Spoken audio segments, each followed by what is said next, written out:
Hello दोस्तों, नमस्कार। SM किसी चैनल में मैं आप सभी लोगों का दिल से बहुत बहुत स्वागत करता हूं। सो दोस्तों, इस वीडियो में बात होने वाली केवल एक स्टॉक के बारे में, जिससे रिलेटेड बहुत सारे लोगों ने रिक्वेस्ट भी किया था कमेंट सेक्शन में।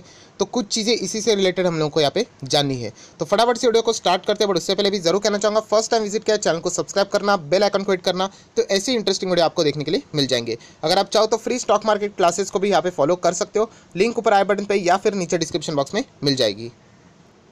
सो दोस्तों, अभी हम लोग आ चुके हैं बिल्कुल हमारे नॉर्मल स्क्रीन के ऊपर, एंड यहाँ पे बात होने वाली है दोस्तों सबसे ज़्यादा popular bank among the retail investor. Yes दोस्तों, येस बैंक की यहाँ पे बात होने वाली है। एंड अगर देखा जाए आज के दिन बाजार में हम लोग को अच्छी खासी वापस थोड़ा बहुत रिकवरी देखने को मिली, एंड इसी के चलते बैंकिंग स्टॉक में भी रिकवरी थी। समवेयर अराउंड 900 to 1000 पॉइंट्स के आसपास हम लोग को बैंक निफ्टी भी भागते हुए देखने को मिला।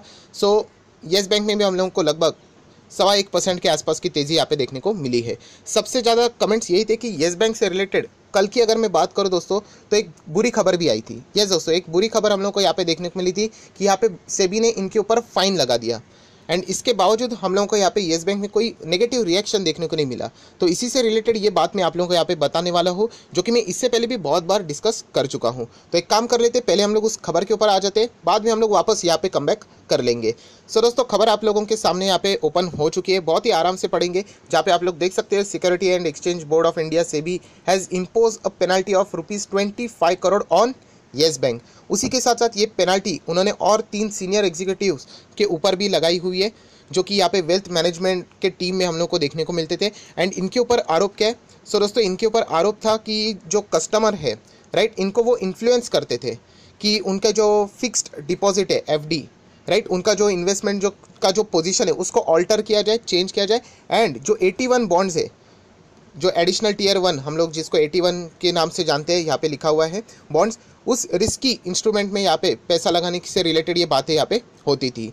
सो ये जो इन्फ्लुएंस किया जाता था, ये बहुत ही गलत चीज़ है, राइट। अलग अलग चीज़ें यहाँ पे बताई जाती थी, एंड इसी के चलते हम लोग को एक पेनल्टी लगते हुए देखने को मिली है। अगर मैं बात करूँ तो वापस कहना चाहूँगा, येस बैंक के ऊपर 25 करोड़, एंड जो 3 लोग थे हम लोग यहाँ पे कह सकते हैं, उनके ऊपर भी यहाँ पे सेबी ने पेनल्टी लगाई है, जो कि आप लोग देख सकते हो।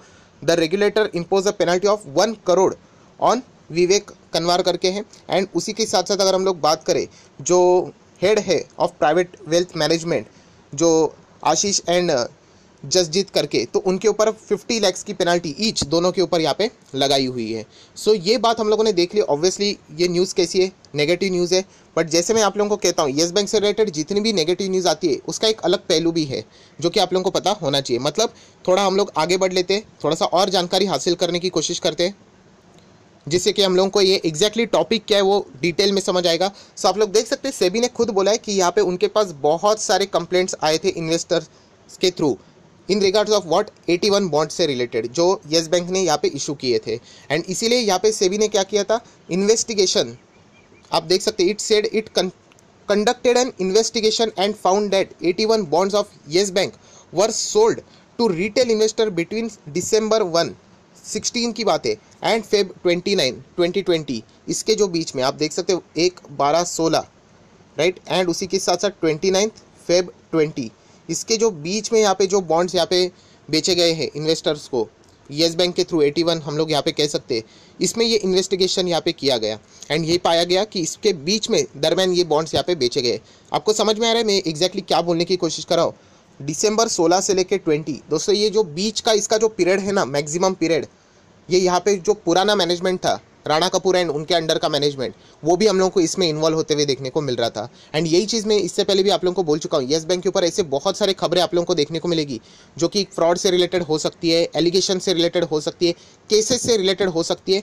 बट ये आप लोगों ने चेक करना चाहिए, क्या ये रिसेंटली रिलेटेड है, मतलब अभी अभी कुछ यहाँ पे गड़बड़ हुई है, या फिर ये जो पुरानी जो चीज़ें हम लोग को देखने को मिली थी, क्यों वो बैंक 500 रुपये से 5 रुपये पे आई थी, तो इसमें ये सारी चीज़ें ऑलरेडी फैक्टर इन हो चुकी थी। सो आप लोग कह सकते हो, ये देखिए आप ही के सामने यहाँ पे बताया गया है कि ये जो बातें हैं रिटेल इन्वेस्टर से रिलेटेड, ये जो बॉन्ड बेचे गए थे 16 दिसंबर से लेके ये फेब 2020 तक की सारा डेटा हम लोग को देखने को मिला, उसमें सारी चीज़ें हम लोग को होती हुई देखने को मिली है। उसी के साथ साथ अगर हम लोग यहाँ पे बात करें, जब भी ये 81 बॉन्ड्स की बातें आती है दोस्तों, तो बहुत सारी जो अगर हम लोग बोलते हैं ना, निगोसिएशंस की बात होती है, चाहे वो बायर हो या फिर सेलर हो।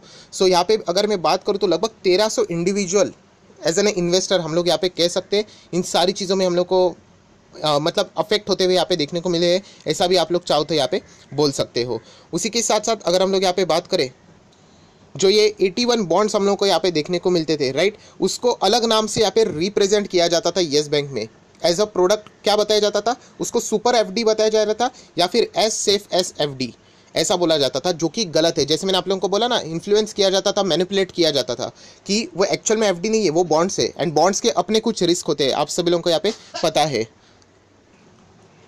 एंड और तो और अगर आप लोग इस चीज़ों को अगर आप लोग और डिटेल में यहाँ पे मतलब पढ़ने की कोशिश करोगे तो ये भी समझ में आ रहा था, जो टर्म शीट भी रहती है वो भी इन्वेस्टर के साथ, मतलब मैक्सिमम इन्वेस्टर के साथ यहाँ पे शेयर ही नहीं किया करते थे, एंड उसी के साथ साथ जो कन्फर्मेशन रहता था वो भी यहाँ पे हम लोग को लेते हुए देखने को नहीं मिल रहा था। सो पूरी तरीके से बोलते हैं ना, इन्वेस्टर को अंधेरे में रख के ये सारी चीज़ें हम लोग को यहाँ पे देखने को मिलती थी, राइट। एंड जितने भी फीचर्स थे, जो बॉन्ड से रिलेटेड रिस्क रहता है ना, बॉन्ड एक ऐसा इंस्ट्रूमेंट है, वहाँ पे भी रिस्क रहता ही है, ऐसा नहीं कि रिस्क फ्री है करके। सो जितने भी एसोसिएटेड रिस्क रहते थे, जितने भी फीचर्स रहा करते थे बॉन्ड से रिलेटेड, उसको भी क्या किया जाता था, हाइड किया जाता था। तो ये सारी चीज़ें अगर हम लोग यहाँ पे बात करें, अल्टीमेटली एक ही बात बोलना चाहूँगा कि यहाँ पे इन्वेस्टर को गुमराह किया जाता था कि आप एफडी से अच्छा यहाँ पे बॉन्ड के ऊपर आ जाओ, एंड वो बॉन्ड का नाम भी चेंज किया करते थे, 81 बॉन्ड नहीं, क्या बोलते थे, सुपर एफडी या फिर एस सेफ एस एफडी करके यहाँ पे बोला जाता था। एंड अगर हम लोग यहाँ पे बात करें, यहाँ पे जो मेजर अगर हम लोग कहें कि इनके जो टारगेट हुआ करते थे वो 70, 80, 90 ईयर्स ओल्ड, जो इस एज की जो कैटेगरी वाले जो इन्वेस्टर रहते थे स्पेसिफिकली, उनको यहाँ पे वो टारगेट करने की कोशिश यहाँ पे करते थे। सो दोस्तों आप लोग देख सकते हो, ये सारा खेल हम लोग को यहाँ पे येस बैंक में देखने को मिलता था। बट अगेन कहना चाहूँगा 2016 से लेके अभी तक की बात यहाँ पे हो रही है, एंड इसके बीच में आप लोगों को जैसे मैंने बताया कि तभी के MD and CEO Rana Kapoor हम लोग को यहाँ पे देखने को मिलते थे। एंड ये जो 81 बॉन्ड से रिलेटेड भी जो बातें हम लोग को देखने को मिलती थी, प्राइवेट वेल्थ मैनेजमेंट की टीम भी हम लोग को यहाँ पे देखने को मिलती थी, जो कि बॉन्ड से रिलेटेड ही चीज़ें हम लोग को होते हुए देखने को मिल रही थी, वो सब कुछ वहीं से हम लोग को होते हुए देखने को भी मिला है। सो ओवरऑल बताने का मकसद क्या है, मैं इससे पहले भी कवर कर चुका हूँ कि यहाँ पे येस बैंक के ऊपर इसके पहले भी बहुत सारे ऐसे खबरें हम लोग को यहाँ पे देखने को मिली है, तो इसीलिए आप लोगों ने वो चेक करना होता है। ये खबर मैं वापस कहना चाहूँगा, ये कल लेट नाइट आई थी ये खबर। सो आज के दिन इसके ऊपर नेगेटिव इंपैक्ट क्यों नहीं आया, इसीलिए बहुत सारे लोग पूछ रहे थे। तो इसका रीज़न ही वही है कि अभी की येस बैंक वो डिफरेंट है, एंड पहले की जो येस बैंक थी राणा कपूर के अंडर वो डिफरेंट है करके, राइट। क्योंकि जो ये सारी जो बोलते हैं ना, ये जो पाप उन्होंने किए वो ऑलरेडी येस बैंक झेल चुका था। जैसे मैं आप लोगों को दिखा चुका हूँ मैक्सिमम 5 साल का चार्ट, ये देखिए, ये यहाँ से वो यहाँ तक 5 रुपये तक गिरा क्यों था, यही सारे कारनामे उन्होंने किए थे। एंड यही सारी चीज़ें हम लोग को एक एक इन्वेस्टिगेशन के फॉर्म में और भी आगे फ्यूचर में देखने को मिलने वाली है। सो फिलहाल की जो येस बैंक है उससे उसका कोई लेना देना नहीं रहेगा, राइट। तो ये चीज़ें आप लोगों को यहाँ पे समझ में आनी चाहिए। सो आई आशा करता हूँ आप लोगों को मेन टॉपिक यहाँ पे समझ में आया होगा, राइट। उसी के साथ साथ अगर हम लोग यहाँ पे बात करें 13 अप्रैल की, आज ही के दिन की 31% हम लोग को यहाँ पे डिलीवरीज यहाँ पे देखने को मिली है 13 अप्रैल के दिन। उसी के साथ साथ अगर हम लोग यहाँ पे बात करें, आज के दिन बाजार का माहौल हम लोग को अच्छा देखने को मिला, इसीलिए थोड़ी सी पॉजिटिविटी यहाँ पे देखने को मिली है। बट अगेन कहना चाहूँगा, स्टार मार्क लगाकर, जैसे मैं 2 स्टॉक्स के बारे में हमेशा रिटेल इन्वेस्टर को वार्न करता हूँ, एक है Tata power and yes bank. In 2 stocks की अगर मैं बात करूँ तो पहले अपना मेन कोर पोर्टफोलियो बना लो, एंड उसके बाद अगर थोड़ा बहुत अगर आप लोग लगा सकते हो तो वहाँ पे आप लोग चाहो तो लगा सकते हो। बट अगर आपने मेन कोर्स में ही अगर इन स्टॉक्स को ज़्यादा भर लिया तो आपका पोर्टफोलियो बहुत ज़्यादा रिस्की हो सकता है। हाँ, अगर वो ऊपर भाग गए तो आपको अपने रिस्क का रिवॉर्ड भी मिल जाएगा। बट जैसे मैं कहता हूँ कि रिटेल इन्वेस्टर ने हमेशा बैलेंस वे में आगे बढ़ना चाहिए। सो येस बैंक की बात करें तो ऑब्वियसली यहाँ पे एनपीएस से रिलेटेड बातें भी हम लोगों ने देखनी है, क्योंकि येस बैंक का ये सबसे बड़ा प्रॉब्लम है। करंट येस बैंक का नहीं है, वो पुराने येस बैंक ने सारी चीज़ें की थी। 40,000 करोड़ का एनपीए है। सो कितना हद तक वो रिकवर कर पाते हैं ये भी हम लोग को Q4 के नंबर में समझ में आने वाला है। सो इन सारी खबरों के चलते यही कहना चाहूँगा कि अगर आपको अपडेट रहना है तो इस चैनल को ऐसे ही सब्सक्राइब करके रख लेना। सो आई आशा करता हूँ आप लोगों को सारी बातें पता चल गई होगी, तो जरूर इस वीडियो को लाइक एंड शेयर कर देना। So that's it, thank you very much दोस्तों, we will be meeting our next video. तब तक के लिए बाय बाय।